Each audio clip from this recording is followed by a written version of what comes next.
The Profile.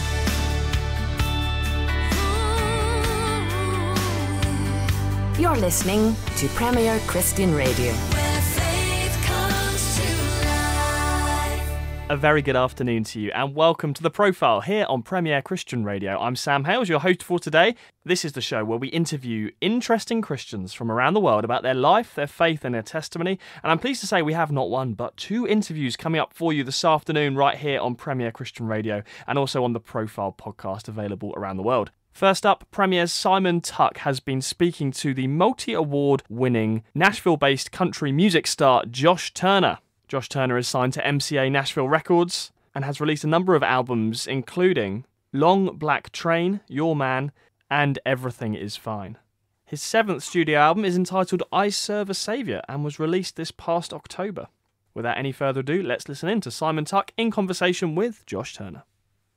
Lovely to have you here, talking about not only your album, but a little bit of history there as well. Country music always part of what the family's been about? Yeah, in certain ways, yeah. You know, my daddy's mama, I called her Granny. She had a huge record collection in her house full of Southern gospel and country and bluegrass and, you know, just really rootsy Americana type stuff. And so that really kind of laid the musical foundation for me outside of church. And the only album I remember my daddy having when I was young was like a Hank Williams Greatest Hits vinyl record, and I just remember, you know, loving that record. I still have it, and so yeah, you know, I grew up in a tobacco farming community in South Carolina. You know, I just grew up in that rural lifestyle, and so the country music that I was hearing on the radio really kind of served as a soundtrack for my life. And then as I started getting older, I started digging into the older country music, and the only real way I could find that music was to go to antique stores and rummage through old vinyl records. And so that was when I discovered artists like, you know, Loretta Lynn and Johnny Cash and Waylon Jennings and Roger Miller, and, you know, the list goes on and on. Ernest Tubb. And so that really kind of sparked a passion in me. You know, and Randy Travis was, you know, he had just come on the scene when, you know, I was young, and I just, I don't know, he just looked and sounded like a guy who could be living next door to me. And so he really made a difference in me, really had an influence, and really kind of inspired me to pursue this as a career. And so I've gotten to know Randy well over the years. Not only is he my hero, but he's become a friend of mine. And so I've learned a lot from him and John Anderson, and just, you know, a lot of my heroes. So, family musical in the sense of playing instruments?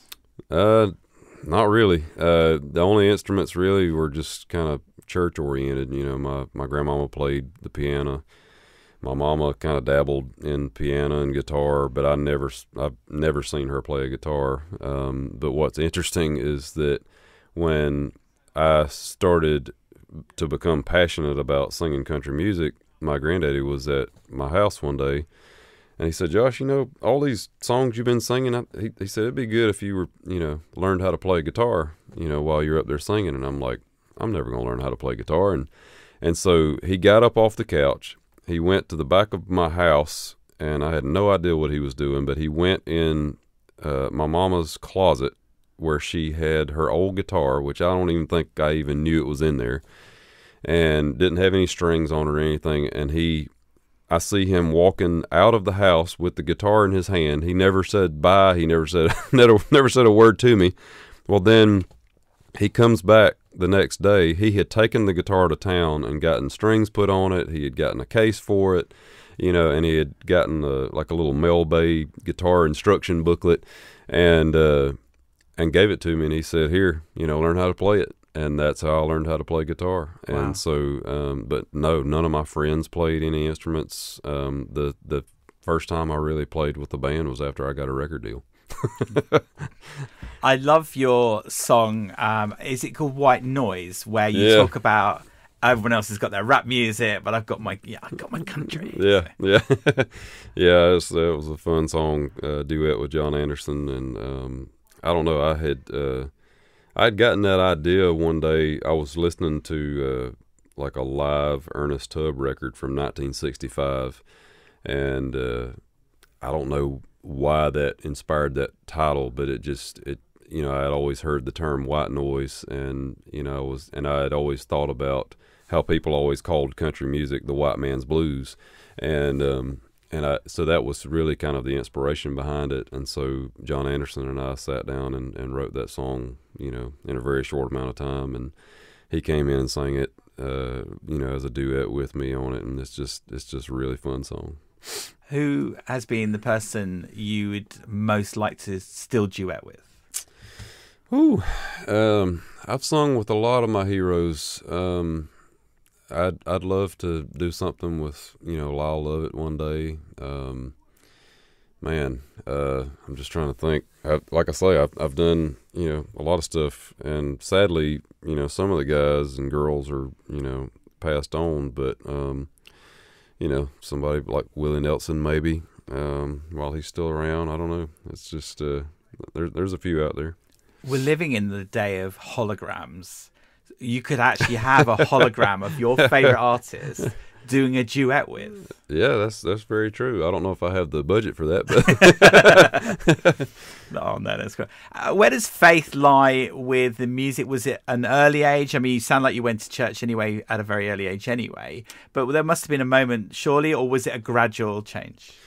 Yeah, I grew up in church, but I don't attribute that as being the sole reason for why I believe what I believe. As a Christian, my faith comes from my personal relationship with Jesus Christ, and whether I'm in a church or not, that governs how I live my life personally and professionally, and I can't separate the two. I don't feel like I should, because as long as I have Jesus within me, people are going to see that and hear that within me. And so I've always loved country music, and I love a lot of things about country music. I've appreciated the drinking songs and the cheating songs and all that kind of stuff. But when I got my record deal and I started making my own records, I just felt really convicted about, being really careful about the words that I sing, because people listen and they take it to heart and it influences them. And so I wanted to be just real conscious about what I sing and how I sing it. And so that's always been at the forefront of my mind. And so, I love telling the stories, and I've always said too that, one of the main things I love about country music is it allows me to sing about anything I want to sing about. Yeah. But even still, for me anyway, I feel like there's a standard, that I work by and I live by, and that comes from my faith. Yeah, and storytelling is very much what country music is about, isn't it? It's that beginning and end and that middle, and just enabling people to go on a journey with you, whether it's against that cheating woman or it's about this or that or whatever. So yeah, and there was a trend there for a while in country music where they would always, a lot of records would have a gospel song at the end. It would be the last track on the record, and I always felt like that was just kind of cheesy, and it was weird. And I've had some faith-based songs on my record, but I wanted to incorporate them as part of the record. I didn't want it to just be an add-on. I felt like if anything, it should have credibility and have its own weight. And so, like I say, when I ended up cutting this record, same thing. I wanted each and every song to really have some depth and some meat to it. So yeah, it's something I've always taken seriously. Whether I'm making a country record or not. For the uninitiated of us, the difference between country and Southern gospel sounds like it's practically the same thing, isn't it? Somewhat. Southern gospel kind of has a certain sound to it. It's like, for lack of a better term, I'm trying to think of how I could describe this. I guess it's like energetic church music for country people, and that's pretty much what it is. And you've got a lot of harmonies going on. There's a lot of quartets. Like I say, my granny, she had a lot of records of Southern gospel quartets and stuff like that. So there was always that element of people singing together. Which is, that's how the Gaithers have become so successful, is because they have people singing together. It's always the collaboration, the community aspect of it. So that, and just the lyrics and the style of the songs, I think, really kind of makes Southern gospel what it is. You talked about the Gaithers there. Did you approach them? Did they approach you when you've worked together? That was something that actually they had been kind of talking with my label about, doing a project. And then when they started talking about what kind of project they wanted to do, they had mentioned me, and they knew my reputation, and they got really excited about that. And so they came on board, and I was so thrilled that they did, because, like I say, they've just been a pleasure to work with. Have they influenced what you've done now since working with them? Yeah, I think so. I mean, like I say, just meeting Bill Gaither, it's just, you can see how he runs his business, and he's very serious minded about what he does too, and he's had a lot of success doing what he's doing, and he realizes that he's not just in the music business, he's in the people business, and so you can tell that just from the first time you ever speak to him, or even just watching him on TV or listening to him on a record. He's just got that really down-to-earth, approachable kind of personality. And so, it's definitely something I can learn from. Now, you obviously love recording albums, because this is your 6th album, I Serve a Saviour. The 7th. Oh, my apologies. Yeah. So 9th, if you include my 2 live records. Oh, yes. Live better than the recorded? Not in my opinion. Do you prefer playing out live, though? Because then you get to see the reaction of the people who bought your record. Yeah, I can't really compare the two, honestly. When I go out and play live, I realize that it's going to be imperfect, because there's never going to be a perfect live performance ever. And so, but the imperfect nature of it, I think, is the beauty of it. People can really kind of get a picture of, who you are and what you're about and how talented you are. But for me, when I go in the studio, it's all about refinement. I want to make the song as best as good as it possibly can be. I want to get the best musicians. I want to have the best producer. The best studio, et cetera, and I want to sing it, as good as I possibly can. And so I just, you can get in there and you can really just kind of work on making the song really what it's supposed to be, and you can't always do that live. You don't have the means or the ability to do that always live. We'll go back to the concerts in just a moment, live, but how much, you obviously sound like you're an amazing perfectionist.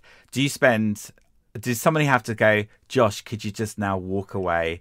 It's okay, it's good, it's brilliant? Or are you that person that says, no, I'm just going to keep on? I'm not that kind of perfectionist. It's weird, because I am a perfectionist, but I know when to stop. Okay. And I always have. But I know people who don't know when to stop. I wrote with Mac Davis, one time, and he's written several Elvis songs, including "In the Ghetto." And he told me when we were writing together, he said, I still don't feel like In the Ghetto is finished. He said, I still want to make some changes to it. So I'm not that level of perfectionist. I want to get in there and I want to get it right, and I don't want to waste my time doing it. And so when I get it right, I can walk away. And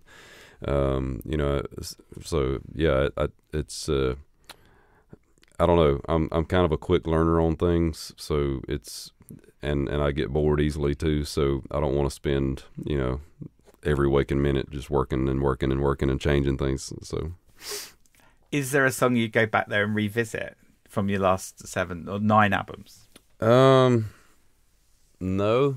I mean, the only thing that kind of bugs me is that hearing me sing from all those years ago when I was young and when my voice was still kind of maturing, I feel like my voice is better now than it was back then.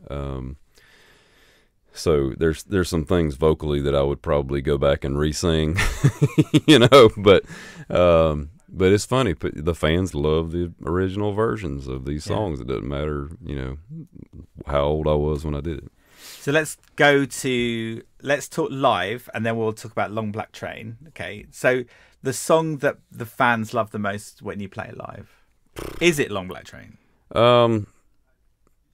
You can't compare some of these songs. Okay. Long Black Train, definitely.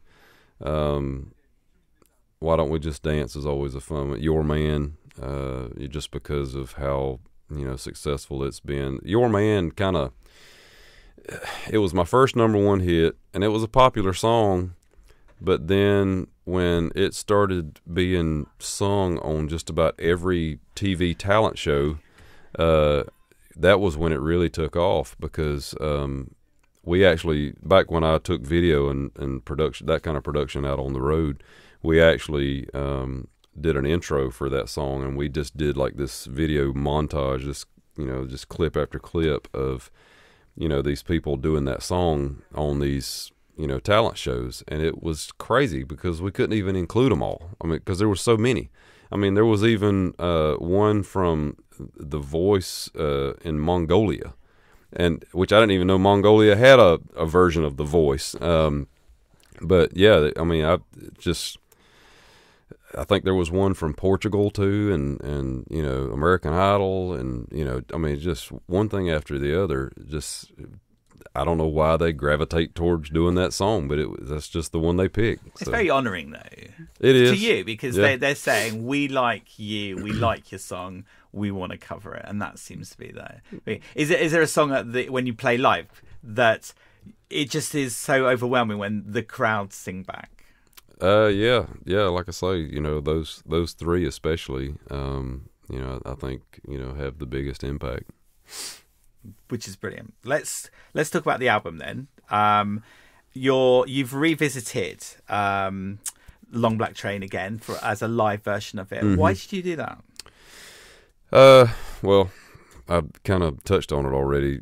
I didn't feel like putting the original on this record made any sense, because my voice has matured and changed, since the original, because it's been so many years. So I just felt like the song deserved a new treatment. And obviously it's never gonna, equal the original, but I felt like it was a great version, especially for a live version. So I just felt like it'd be kind of cool to just put a new, fresh version on there.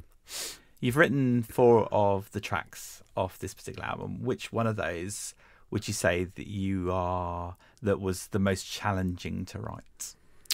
I don't know if any of them were really challenging. Coming up with the arrangement for I Saw the Light was a little bit of a challenge. But then when I finally figured it out, it was pretty easy. It came to me literally within about 5 minutes.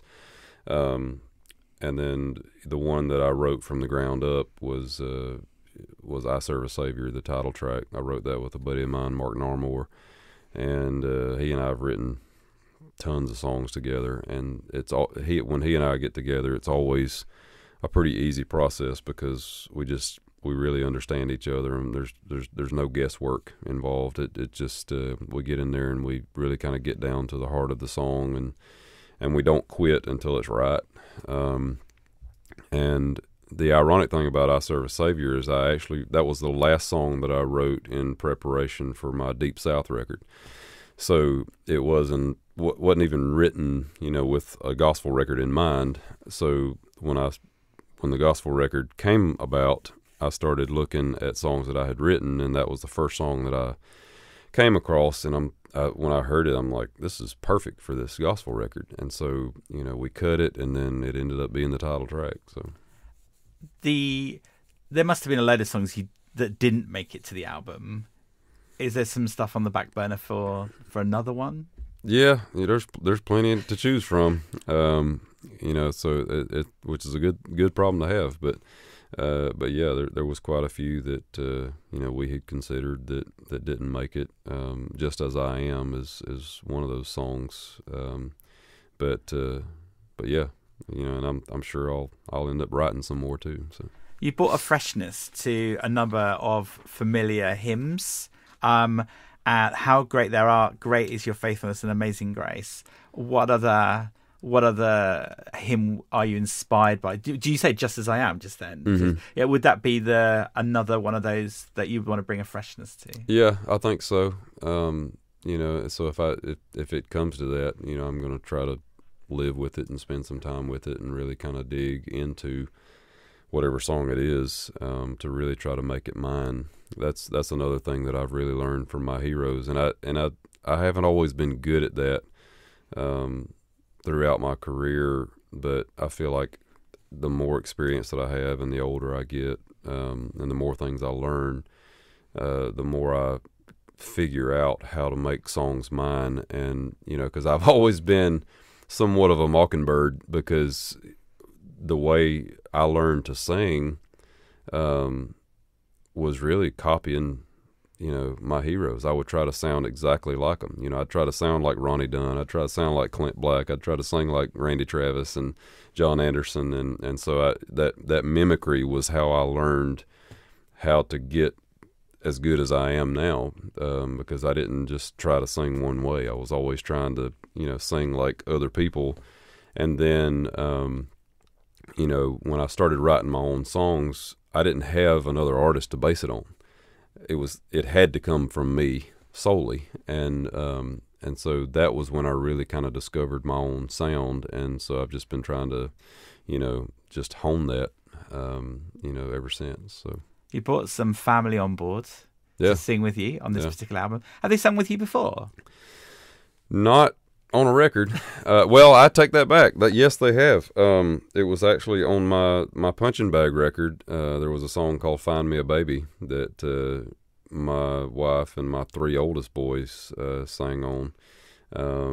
They did the little na part on that, which was cool. But so yeah, I guess this technically would be their second time doing this, but it also includes our fourth son.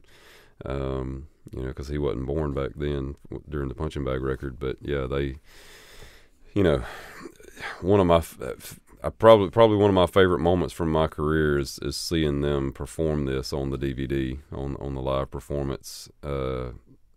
It's just, I'm so glad that I didn't get up there with them. I just wanted them to do it on their own. Jennifer's playing piano and singing with them. And just seeing the four of them standing there singing together is just like, as a father, it just, it's a pretty proud moment. Because what your granddad did to you, mm-hmm. you've done for your children, which missed your sort of mum's era there, even though she'd tried it there. So it must be amazing. Yeah. Yeah, it is. And like I say, my mama never really, continued her piano playing or her guitar playing. And she sang a lot in church. She was in the choir. She sang a lot of solos. One of the songs that she sang, seemed like all the time, was a song called "The Master's Hand." And so we even had like a picture of, like the sheet music and the, stuff like that, from the Master's Hand on the wall in our house. So it was always like, I couldn't escape that song. But yeah, I don't know if she ever thought about singing for a living or anything. If she did, I never knew about it. But But yeah, she and my daddy both, they really kind of pushed me once they realized that I had a talent to sing and had a passion for it. The ironic thing is I didn't want to go out and sing in front of people. I was terrified of that, but they pushed me to go out and sing at beauty pageants and ball games and private parties and, anywhere that somebody needed entertainment. They were pushing me to get out there in front of them. And then during my junior year of high school, she actually pushed me to go and audition for a country show in Myrtle Beach, South Carolina. And it's the oldest show in Myrtle Beach. It's an open air amphitheater right on the beach, and it's called High Steppin' Country. And so they would sing and dance and do all different styles of music. The first half of the show was all country music, and then the back half was, gospel and like 50s rock and roll and, Broadway, show tunes kind of thing. And so it was a pretty eclectic show, but that was the show that really kind of taught me how to perform, because we'd do 3 shows a week, and every crowd would be different. You'd have some that would just kind of sit there and, stare a hole through you, and then there'd be other ones, they'd be up dancing in the aisle, so it just kind of helped me, kind of adapt to each and every crowd. You're listening to The Profile here on Premier Christian Radio. I'm Sam Hales, your host for today's show. We've got not one but 2 interviews for you today. You were just hearing Simon Tuck in conversation with Josh Turner, but stick around, we've got another great interview coming up for you right after this. Join me, Justin Briley, for a new season of The Big Conversation with world-class thinkers, including Sir Roger Penrose and William Lane Craig on God and the Universe, Bart Ehrman and Peter J. Williams on Jesus and the Gospels. Join the conversation as we explore life's biggest questions at thebigconversation.show. Do you want to stay informed on the best of what's happening in the UK church today? Premier Christianity magazine is for you. The UK's leading Christian magazine is published every month and features interviews with Christian leaders, in-depth reporting, reviews, columnists, and loads more. And best of all, you can try it for free. Head to our website now to request the latest edition, worth £5.95, completely free of charge. Visit premierchristianity.com/free sample. The Profile.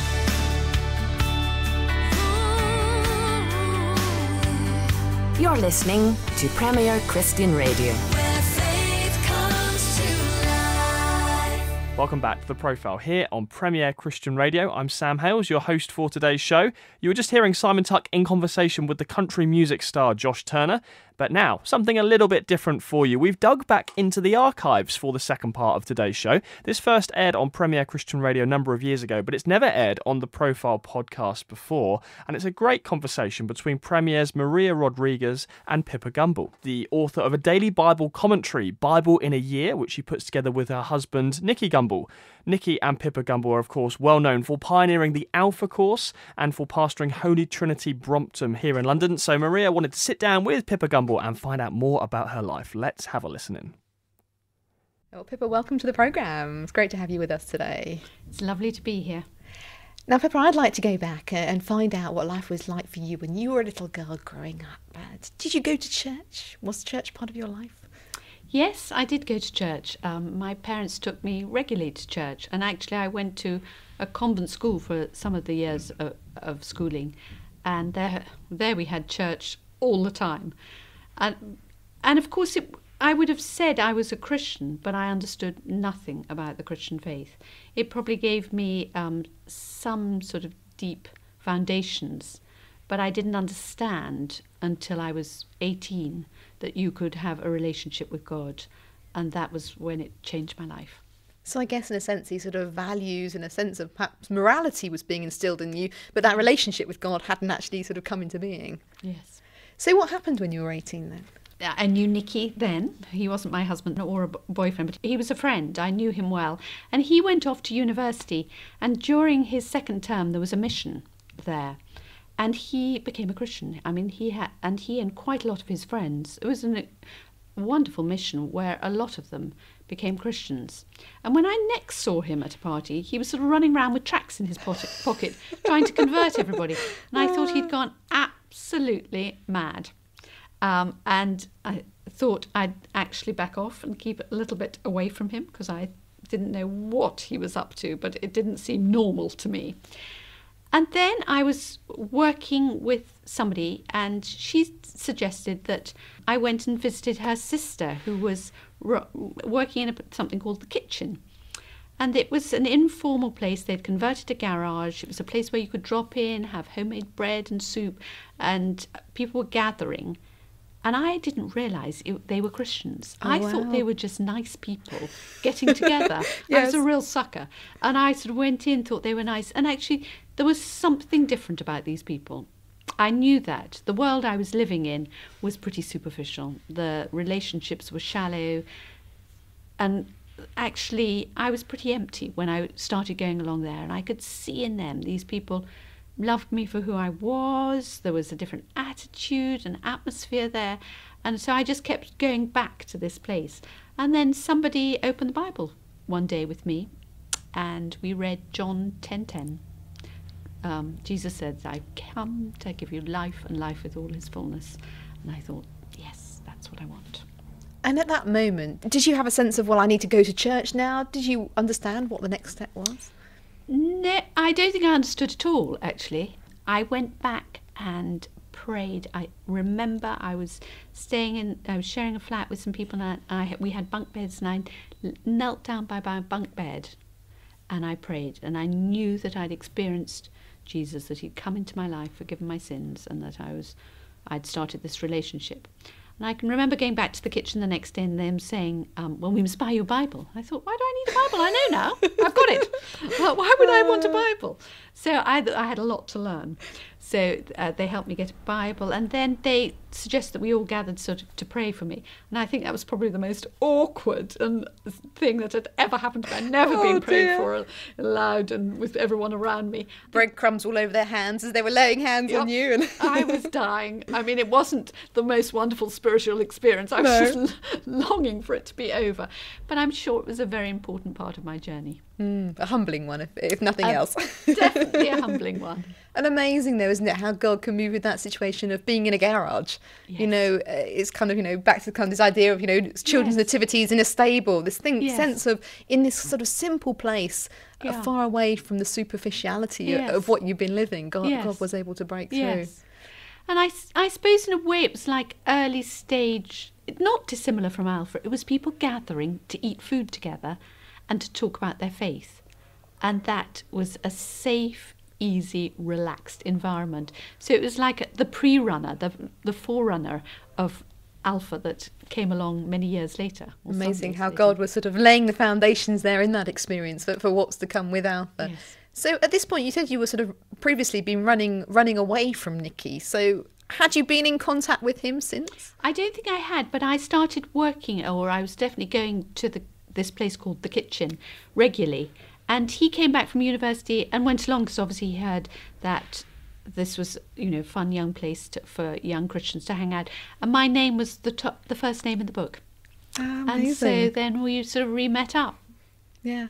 So as things went on, did you realise that maybe he wasn't quite the bizarre person that you thought? Strange man throwing these tracts around. It's so funny because I thought what had happened to me in London was totally different from what had happened to him. But then I began to understand in the context, it started to make sense that he was just passionate about wanting to spread the good news, which is not a bad thing. It's just how you do it that's important. Yeah. So at this point, obviously this is all a whole new experience for you. You share you weren't really sure about the need for the Bible and so on. Did you have sort of plans for your future, what you wanted in your life? No, I don't think I had any plans at all. I had no idea what I would do or where I would go. And I certainly would never have seen myself as a vicar's wife all these years later. God's sense of humour. Definitely. As you entered into a relationship with Nicky, did you realise over time that perhaps this was the life that you were going to have? Or was it, again, something that was a bit of a surprise as things unfolded? Well, I knew he was passionate about ministry and particularly about wanting to bring people to Christ, for people to understand and have a relationship with Jesus. But he was doing his law exams and his bar finals and then a pupillage. So I was marrying a student lawyer.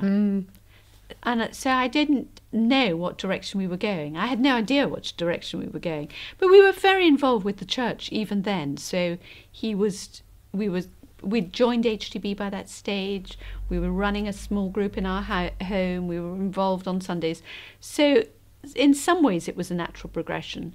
And I often think, although there are huge pressures of being a clergy wife and being part of that ministry, Nicky, if he'd stayed at the bar, would have had to work terribly hard, which he did. And quite often he would come back and we'd have the home group arriving for supper, and he'd have been given a brief just as he left, and he'd have to go upstairs and work in the bedroom and say, "I'm so sorry, I can't come, to the Bible study, you'll have to just do it."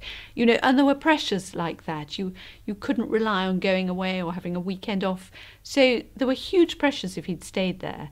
So you have different pressures when you're part of the church, but the privilege is that we do it together. And I think that is such a wonderful opportunity to work together. Yeah, amazing. I mean, not many married couples get to do that except outside of the context of ministry, and to be able to share that is quite a privilege, as you say. Of course, when your children came along, did the dynamics of it all change, though? Well, I think then you have to balance how much work in the ministry. Different things kick in at that time, and we were always involved with small groups and alpha and women's groups and things that were happening in the day around the children. But obviously you have to make sacrifices of what you can be involved in. And I think that's part of growing up as well, realising how blessed you are to have children. The worst would be going on a sort of weekend where there was ministry going on and wishing you were in the meeting and having to look after the children. I worked out it was much better to think, if I get into some of the ministry, that's great. But otherwise, go and just enjoy the children. If you try and do both, you feel torn. You're never happy wherever you are. You're feeling guilty wherever you are. So actually, just to decide you're going to go and do the children, and that's great. And then anything else is a bonus. Yeah. So yes, there's more juggling.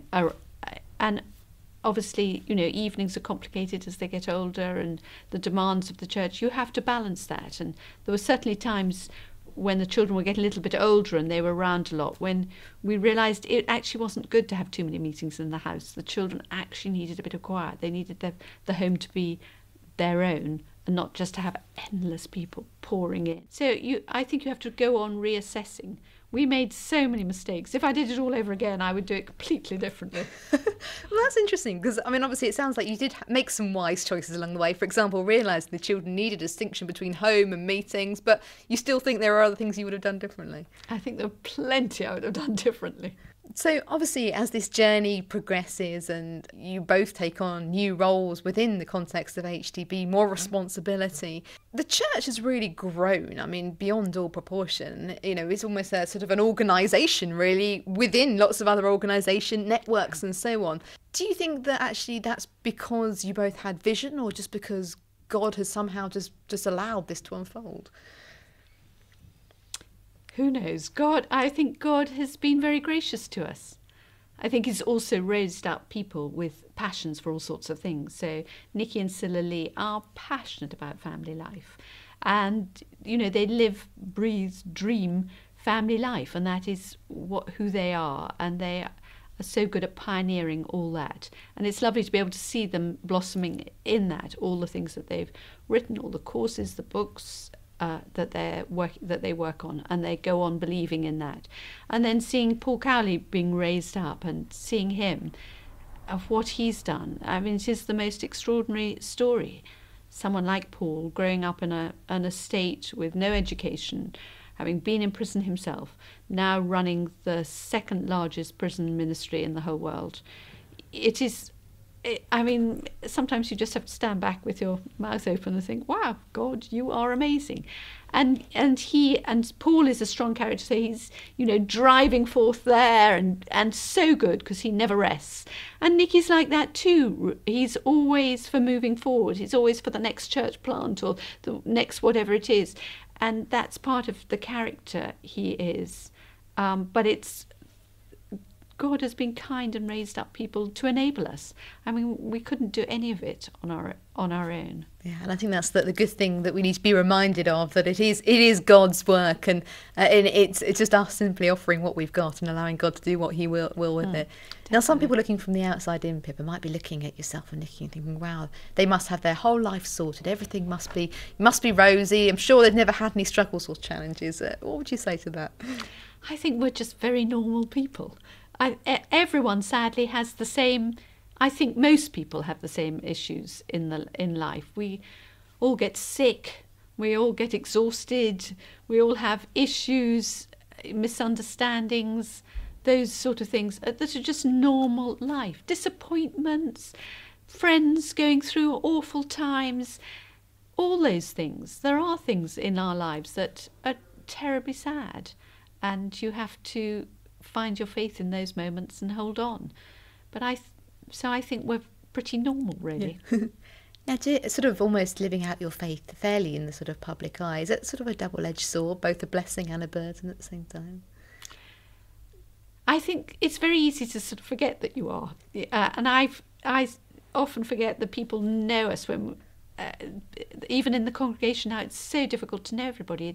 It's so big and wonderful. We've travelled in all sorts of places and done conferences around America, around Asia, around Africa, everywhere. We've seen the world, and that's such a privilege to see what God is doing everywhere. And there are wonderful people, faithful people all over the world. The church is still alive, and love being part of that. But I meet people who sort of say, "Do you remember me? We met in Ohio." I'm thinking, I don't even remember Ohio, which is just so awful. And I wish I did better. I'm not very good on people's names and faces, so it is very hard to remember everybody and remember where you've been and what you've done. I should catalogue it much better. Well, that would take a lot of time, wouldn't it, to make a note of all of that? But I think that, I guess, is part of the nature, isn't it, of being involved in some sort of international ministry, that you are going to meet a lot of people, have a lot of encounters. Are there maybe one or two people that stand out on your journeys you've travelled around? And perhaps a difficult question, because there were so many people you would have met, some you remember more, some you remember others, people that stand out, and you just think, yes, you're an inspiration to me. I think many people. When we were last in Zimbabwe and were there and just saw that the church has survived such a difficult time, there were many people. There was a woman who had just started a charity in one of the hospitals, because during, I think it was the very bad times, obviously it's improved a little bit now, but of course the infrastructure is still very bad. There was so few resources for children's wards, so she's just started a little charity, even if it's just bringing toys in and clean clothes for, just helping in the local hospital, because they had practically no resources there at all. I think she said there was only one kidney machine in the whole of the country. Wow. And the whole sort of infrastructure was breaking down of health. And I mean, very sad. So by the time people were coming in, because nobody was picking it up in the countryside, the children often with horrible growths, things that nobody would do, tumours at the side. But she was in the hospital just bringing some love and normality. And I just thought, you're an amazing woman. So she is one that I remember doing an extraordinary thing. But there are so many in Africa, in India. We have two of our children live in India, so they're working out in various, doing wonderful work out there. It is inspiring that so many people around the world that never ever get thanked or noticed are faithfully looking after children in a slum in Africa or wherever it is. Mm. Is it a relief to you, mention the children there, that they've sort of almost come out the other side into adulthood and they are, serving and doing things for God? Is that a relief that you've kind of got them through that phase now? I feel very blessed in many ways. Not that you don't go on worrying, of course, we're not allowed to worry. Yeah. I know what you mean, yes. Praying Yes. for them, because actually the choices they make, the decisions are just are bigger when they're around the world. And having two living in India, there are plenty of things to pray about.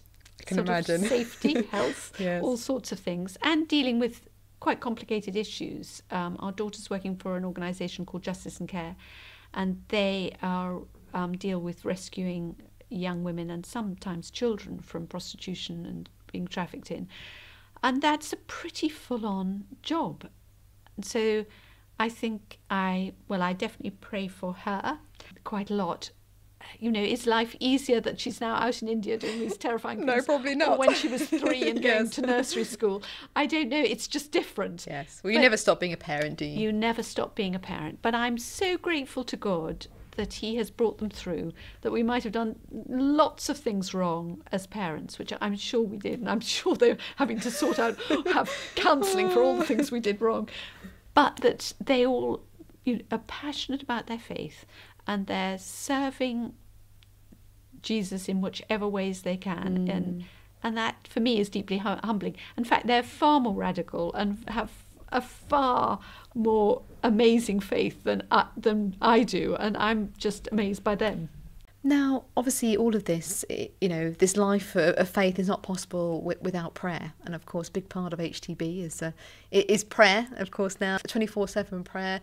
For you, is that really the key to everything? That if we get prayer right, we understand prayer, then everything else just slots into place? Prayer is hugely important and something that I need to do more and more of. I guess we'd all say that, wouldn't we? New Year's resolutions, everybody could It's say pray more, isn't it? Yeah. It's pray more and get fit is usually Yeah, well, what I it's the two, isn't it? And praying, it's definitely an enemy who robs us of our time. We love the 24/7 prayer. Pete Gregg is an inspiration. He makes prayer meetings so much fun. I just love being at any prayer meeting that he runs. Yeah. And having the 24/7 prayer room open, Of course, yes. is extraordinary. It does have the most wonderful atmosphere there. And of course, God is everywhere. And I like to pray and walk sometimes. I find that quite helpful. I get a bit distracted in the house because I can see all the things that need doing. That's the trouble, isn't it? But getting out sometimes and just going and walking is lovely. But actually going to the prayer room is amazing. You can just sense the atmosphere. And it's a horrible hut that we have. They've made it as nice as they possibly can. But it is only a Nissen hut, the prayer room is. But it has the presence of God there. Do you find that for you, you're constantly learning from the people you're meeting, the things you're doing? Because, obviously, although HTB and Anglican heritage, a lot of work through Alpha and so on, done with all different church denominations. So has that been quite a learning process for you? It's been wonderful. Absolutely wonderful. Love it all. What we have worked with all the denominations across the world, and we've learnt so much from the Catholics. We love those. We've had Father Raniero Cantamalessa speaking at our conferences. He's going to come again to the leadership conference, not this year, but next. He couldn't come this year and he wants to come the year after, although he's in his 80s. He has taught us so much. He's written amazing books. His friendship is so humbling. And we had Cardinal Schönborg at the leadership conference this year.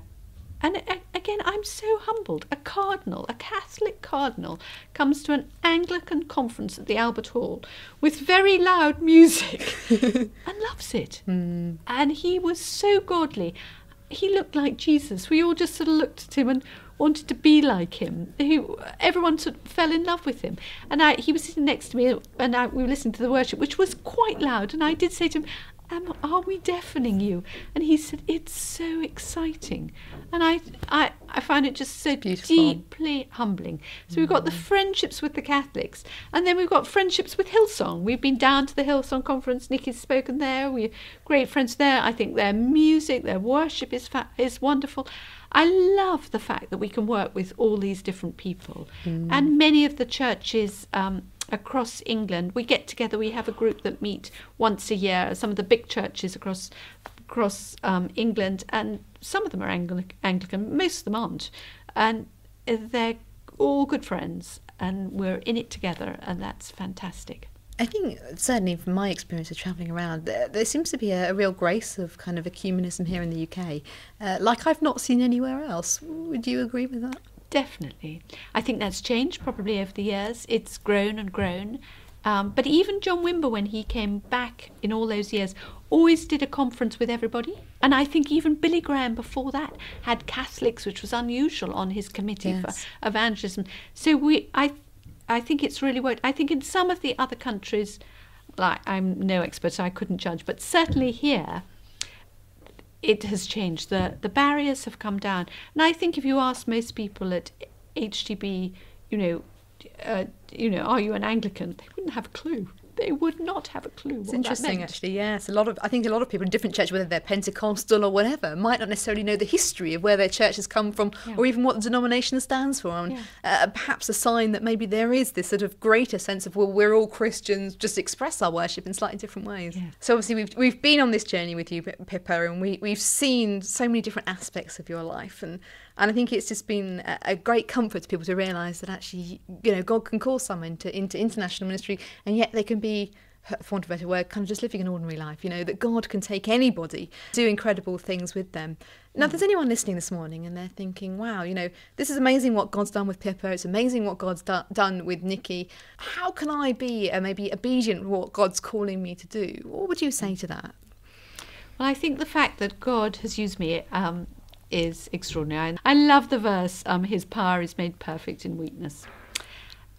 Because I have great weaknesses. I would never have seen myself as a church leader or a leader of anything. And I'm not a church leader, but I don't know really how I've ended up doing what I've done. And I remember the first time Nikki got me to even sort of say hello at something, I nearly died of fright and I sort of shook for hours. Like Paul, coming in fear and trembling. Definitely in fear of trembling. So I still find it extraordinary that, and it's taken me a long time. So I think the wonderful thing is you're never too late. Not to worry whatever stage of life you're in. And I've seen many of my friends in later stages of their life having new ministries. Of suddenly the children have gone and suddenly they are doing wonderful things. I met a woman in her 60s who went on holiday in India. She was grandmother, and I think her children had gone, whatever. And she has started a ministry. She's partnered with a pastor out there, and she's partnered with him, and they are rescuing street children. She started doing that. She's a grandmother. She goes around on a scooter, and she sort of takes children out of dustbins and takes them back. And they've started house after house. They've started with one house, or she just took it back to her home to start off with, and now they've started schools and houses, but with this amazing Indian pastor. And she was just a grandmother in her 60s going on holiday and decided she could do something sort of a little bit more radical. So I think God uses the unlikely, and whatever gifts that you have, and I haven't got any obvious gifts, I haven't got great qualifications in anything, and yet God has been kind enough to put me in a position in a church that is so surprising. So I think wherever you are in life, God can use you, and he can use you even more than you can ever imagine. And occasionally we need to be a little bit braver and step out a little bit more and believe that God can use us even more. And just follow what things that you like doing, and you may find that God will surprise you. Well, on that note, encouraging note, we'll leave it there. Pippa, thank you so much for joining us and sharing some of your life story and what God's been doing in your life. Thank you. Thank you so much. You're listening to Premier Christian Radio. I'm Sam Hales. You were listening to my colleague Maria Rodriguez in conversation with Pippa Gumbel. I do hope you enjoyed that interview. We dug it out of the archives just for you. That's all we've got time for on the show today, but don't forget, if you want to hear more great interviews like those, then why not download the profile as a podcast, absolutely free of charge, and that will give you access to well over 100 different interviews the team here at Premier have done with leading Christians from across the world and from all walks of life. If you want to check that out, just search for the profile wherever you normally get your podcasts from, or go to premierchristianradio.com/the profile. This show, The Profile, is brought to you in association with Premier Christianity magazine. That's the UK's leading Christian magazine. It's published every month, features interviews, news, reviews, columnists, and fascinating features on all sorts of different topics, all from a Christian perspective. If you'd like to have a look at the magazine, we're offering you a free copy. Just go to premierchristianity.com/free sample. All you have to do is put your address in, and we will send you a free print copy of the latest edition direct to your front door. premierchristianity.com/free sample. That's our free gift to you today. Do take advantage of that. And we will see you next time.